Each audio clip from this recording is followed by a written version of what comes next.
السلام علیکم رحمۃ اللہ وبرکاتہ۔ کنویں میں ڈالنے کے بعد بھائی واپس ہوئے اور یوسف علیہ السلام کا اتارا ہوا کرتا ایک بکری کے بچے کے خون میں رنگ کر ساتھ لے لیا، لیکن اسے پھاڑنا بھول گئے۔ رات کے وقت یہ اپنے والد کی طرف لوٹے تاکہ اندھیرے کی وجہ سے انہیں چھوڑنا عذر پیش کرنے میں کوئی پریشانی نہ ہو۔ چنانچہ جب مکان کے قریب پہنچے تو رونے اور چیخنے چلانے لگ گئے۔ حضرت یعقوب علیہ السلام نے ان کے چیخنے کی آواز سنی تو گھبرا کر باہر تشریف لائے اور فرمایا، اے میرے بیٹو، میں تمہیں اللہ کی قسم دے کر پوچھتا ہوں، کیا تمہیں بکریوں میں کوئی نقصان ہوا؟ انہوں نے کہا، نہیں۔ ارشاد فرمایا، پھر تمہیں کیا مصیبت پہنچی اور یوسف کہاں ہے؟ جواب دیا، اے ہمارے باپ، ہم دوڑ کا مقابلہ کرتے دور چلے گئے اور یوسف کو اپنے سامان کے پاس چھوڑ دیا تو اسے بھیڑیا کھا گیا، اور آپ کس طرح ہمارا یقین کریں گے اگرچہ ہم سچے ہوں؟ اس کے بعد بھائیوں نے اپنی سچائی کے ثبوت پر خون سے رنگا ہوا یوسف علیہ السلام کا کرتا پیش کر دیا۔ حضرت یعقوب علیہ السلام وہ کرتا اپنے چہرے مبارک پر رکھ کر بہت روئے اور فرمایا، عجیب قسم کا ہوشیار بھیڑیا تھا جو میرے بیٹے کو تو کھا گیا مگر کرتا کو پھاڑا تک نہیں۔ چند دن کے بعد حضرت یوسف علیہ السلام کے کنویں سے نکلنے کا قدرتی انتظام یوں ہوا کہ ایک قافلہ مدین سے مصر کی طرف جا رہا تھا۔ وہ راستہ بہک کر اس جنگل کی طرف آ نکلا جہاں آبادی سے بہت دور یہ کنواں تھا اور اس کا پانی کھاری تھا، مگر حضرت یوسف علیہ السلام کی برکت سے میٹھا ہو گیا۔ جب قافلے والے اس کنویں کے قریب اترے تو انہوں نے پانی لانے کے لیے ایک شخص بھیجا۔ اس کا نام مالک بن زار خزائی تھا اور یہ مدین کا رہنے والا تھا۔ جب یہ کنویں پر پہنچا اور پانی نکالنے کے لیے اپنا ڈول ڈالا تو حضرت یوسف علیہ السلام وہ ڈول پکڑ کر اس میں لٹک گئے۔ مالک نے ڈول کھینچا تو آپ علیہ السلام کنویں سے باہر تشریف لے آئے۔ جب اس نے حضرت یوسف علیہ السلام کا عالم افروز حسن دیکھا تو انتہائی خوشی سے اپنے ساتھیوں کو معجزہ سنایا کہ آہ، کیسی خوشی کی بات ہے، یہ تو ایک بہت حسین لڑکا ہے۔ مالک بن زار اور اس کے ساتھیوں نے انہیں سامان تجارت قرار دے کر چھپا لیا تاکہ کوئی اس میں شرکت کا دعویٰ نہ کرے۔ حضرت یوسف علیہ السلام کے بھائی اسی جنگل میں اپنی بکریاں چراتے اور آپ علیہ السلام کی نگرانی بھی کرتے تھے۔ آج جب انہوں نے حضرت یوسف علیہ السلام کو کنویں میں نہ دیکھا تو انہیں تلاش کرتے ہوئے قافلہ میں پہنچے۔ وہاں انہوں نے مالک بن زار کے پاس حضرت یوسف علیہ السلام کو دیکھا تو اس نے کہنے لگے، یہ غلام ہمارا ہے، ہمارے پاس سے بھاگ آیا ہے، کسی کام کا نہیں ہے اور نافرمان بھی ہے، اگر خرید لوں تو ہم اسے سستا بیچ دیں گے، پھر اسے کہیں اتنی دور لے جانا کہ اس کی خبر بھی ہمارے سننے میں نہ آئے۔ حضرت یوسف علیہ السلام بھائیوں کے خوف سے خاموش کھڑے رہے۔ جب یہ لوگ خریدنے پر راضی ہو گئے تو بھائیوں نے انہیں بہت کم قیمت والے چند درہموں کے بدلے بیچ دیا، اور یوسف علیہ السلام میں کوئی رغبت تو انہیں ویسے بھی نہ تھی۔ حضرت یوسف علیہ السلام کے حسن و جمال کی وجہ سے اگر بھائی کثیر سرمایے کا مطالبہ کرتے تو قافلے والے انہیں وہ بھی دے دیتے، لیکن پھر بھی بھائیوں نے انہیں انتہائی کم قیمت پر اس لیے بیچ ڈالا کہ وہ بھائی دراصل مال کی خواہش نہ رکھتے تھے، بلکہ ان کا بنیادی مقصد حضرت یوسف علیہ السلام کو والد سے جدا کرنا تھا، اور وہ کامل طریقے سے پورا ہو رہا تھا۔ اسی لیے انہوں نے کم قیمت والے تھوڑے درہموں کے بدلے معاملہ کر لیا۔ پھر مالک بن زار اور اس کے ساتھی حضرت یوسف علیہ السلام کو مصر لے آئے۔ اس زمانے میں مصر کا بادشاہ ریان بن ولید تھا اور اس نے اپنی عنان سلطنت عزیز مصر کے ہاتھ میں دے رکھی تھی۔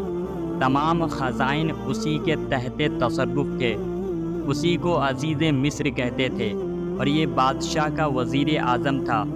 جب حضرت یوسف علیہ السلام مصر کے بازار بیچنے کے لیے لائے گئے تو ہر شخص کے دل میں آپ کی طلب پیدا ہوئی اور خریداروں نے قیمت بڑھانا شروع کی، یہاں تک کہ آپ علیہ السلام کے وزن کے برابر سونا، اتنی ہی چاندی، اتنا ہی مشک اور اتنی ہی ریشم قیمت مقرر ہوئی۔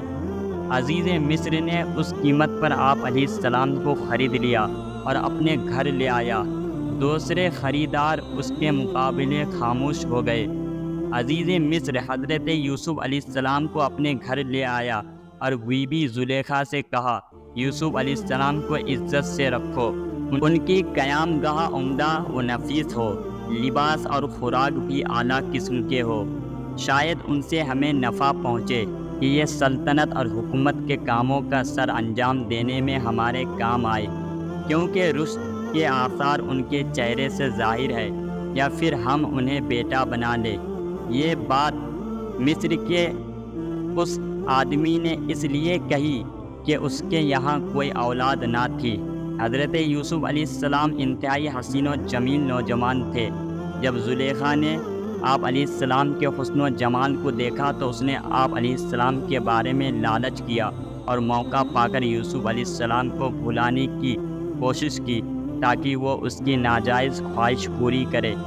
زلیخا نے مقام کے تمام دروازے بند کر کے حضرت یوسف علیہ السلام کو اپنی طرف دعوت دی۔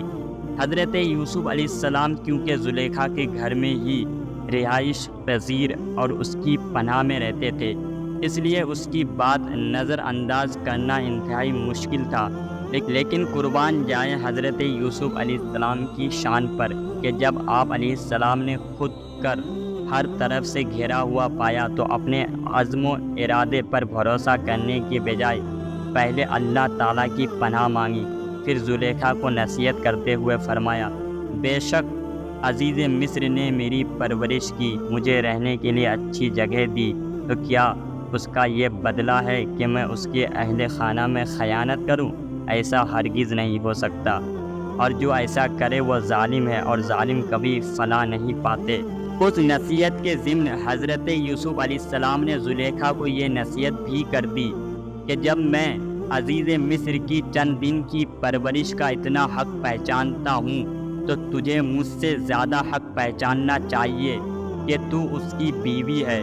اس سے معلوم ہوا کہ نیکی کا بدلہ نیکی ہی ہونا چاہیے، اور اپنے مربی کا احسان ماننا اور اس کا حق پہچاننا انبیاء اکرام کا طریقہ ہے۔ حضرت یوسف علیہ السلام انتہائی پاک دامن تھے۔